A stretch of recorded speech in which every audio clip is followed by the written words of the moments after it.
পরাধীন ভারতের British magistrate কিংসফোর্ডকে হত্যা করতে গিয়ে ভুলবশত কেনেডির গাড়িতে বোমা নিক্ষেপ করেছিলেন কেশপুরের তরুণ বিপ্লবী ক্ষুদিরাম বসু।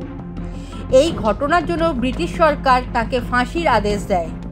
ক্ষুদিরাম ছিলেন স্বাধীনতা আন্দোলনে বাংলার প্রথম শহীদ। তিনি 1899 সালে 3রা ডিসেম্বর অবিভক্ত মেদিনীপুর জেলার কেশপুর ব্লকের মোহবনী গ্রামে জন্মগ্রহণ করেন। পিতা তৈলক্যনাথ বসু ও মাতা লক্ষ্মীপ্রিয়া দেবীর ঘরে কনিষ্ঠ সন্তান ছিলেন তিনি।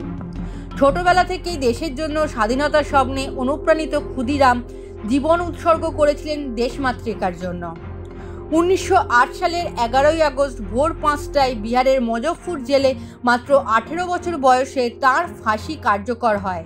স্বাধীনতার পর থেকে প্রতি বছর 11ই আগস্ট শহীদ দিবস হিসেবে কেশপুরের মোহবরীতে শ্রদ্ধার সঙ্গে পালন করা হয় এই দিনটি।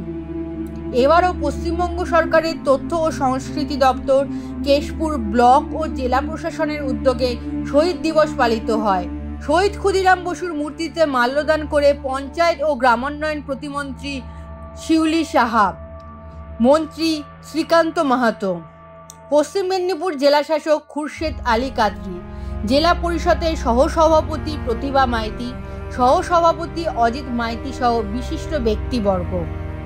কেশপুর থেকে এএনএম নিউজ। আরও খবরের আপডেট পেতে সাবস্ক্রাইব করুন আমাদের ইউটিউব চ্যানেলটি আর বেল আইকনে ক্লিক করুন নোটিফিকেশনস পেতে।